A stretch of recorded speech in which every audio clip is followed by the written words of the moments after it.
Selon une décision rendue vendredi par la Cour suprême des Nations Unies, la demande de l'Afrique du Sud d'imposer des mesures urgentes pour protéger Rafah dans la bande de Gaza a été rejetée. Cependant, la Cour a souligné que l'État d'Israël se doit de respecter les mesures antérieures imposées fin janvier dans le cadre d'une affaire de génocide historique. La Cour internationale de justice, dans un communiqué, a déclaré que la situation à Rafah était périlleuse et exigeait la mise en œuvre immédiate et efficace des mesures provisoires déjà ordonnées le 26 janvier dernier.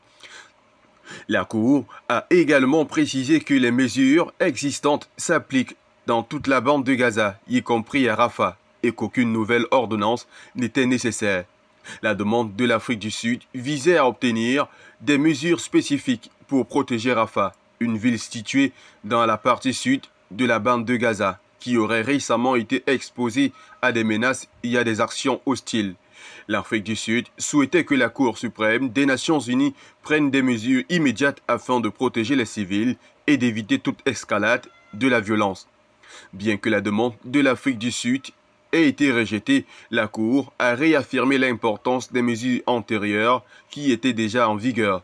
Ces mesures ont été imposées dans le cadre d'une affaire de génocide historique, soulignant ainsi la nécessité pour Israël de respecter ses obligations internationales envers les populations civiles.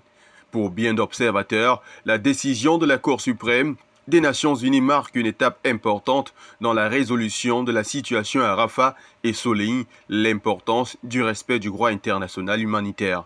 Entre-temps, Israël nie fermement avoir commis un génocide à Gaza et affirme faire tout ce qui est en son pouvoir pour protéger et épargner les civils, ne ciblant que les militants du Hamas.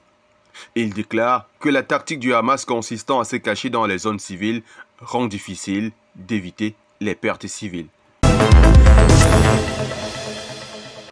Le vice-président du Zimbabwe, Constantino Chiwenga, a récemment annoncé la décision du gouvernement de bloquer une bourse universitaire destinée aux jeunes LGBTQ, une mesure qui a été critiquée par les défenseurs des droits humains. Cette décision est perçue comme une continuation des pratiques homophobes du pays.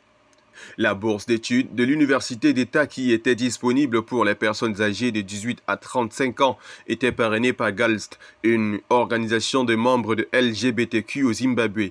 Depuis son lancement en 2018, cette bourse n'avait posé aucun problème. Cependant, une annonce récente en ligne invitant les candidatures à déclencher une vive réaction de la part du vice-président Constantino, un fervent catholique autoproclamé et ancien commandant de l'armée.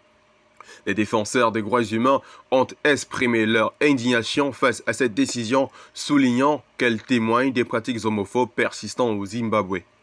Nos écoles et établissements d'enseignement supérieur n'accueilleront pas les candidats, encore moins n'inscriront des personnes associées à de telles valeurs étrangères, anti-vie, non africaines et non chrétiennes, qui sont promues et cultivées par, ainsi que pratiquées dans des sociétés décadentes avec lesquelles nous n'avons aucune affinité morale ou culturelle, a-t-il déclaré.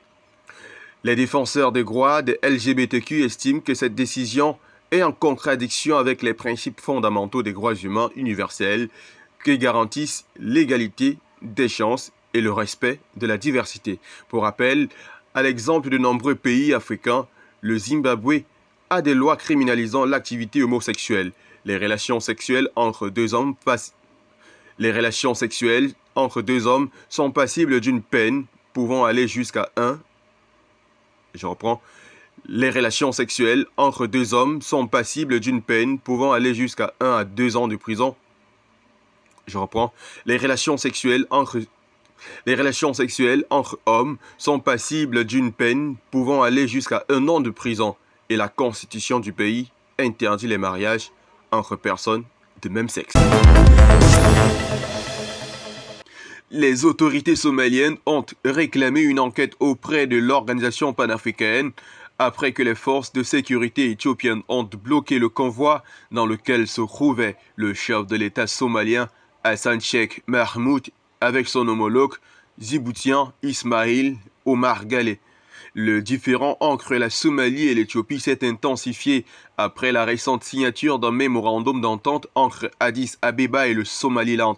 Le Somaliland, une région autoproclamée indépendante depuis 3 décennies, a offert à l'Éthiopie la location d'une partie de son littoral, ce qui a provoqué de vives tensions avec Mogadiscio. Le président somalien a qualifié cet acte de provocation de la part de l'Éthiopie, soulignant que cela sapait les efforts de stabilité et de réconciliation en Somalie. Il a également affirmé que les forces éthiopiennes avaient tenté de perturber le sommet de l'UA en empêchant sa délégation d'y assister. Le ministère somalien des Affaires étrangères a officiellement demandé à l'UA de mener une enquête sur cet incident et de prendre des mesures appropriées si les allégations étaient avérées. Mogadiscio espère que la communauté internationale prendra cette affaire au sérieux et jouera un rôle constructif dans la résolution de ce différend avec l'Éthiopie. Le mémorandum d'entente entre l'Éthiopie et le Somaliland a clairement aggravé les tensions entre les deux pays. Pour Bilen Seyoun, porte-parole du Premier ministre éthiopien Abiy Ahmed, dans un message, l'Éthiopie avait reçu le président somalien avec tous les honneurs dus à tous les dirigeants participant au sommet. Si la délégation somalienne a été bloquée par la sécurité de l'UA, c'est que son escouade de sécurité a tenté d'entrer dans le complexe de l'UA avec des armes, a-t-elle rétorqué.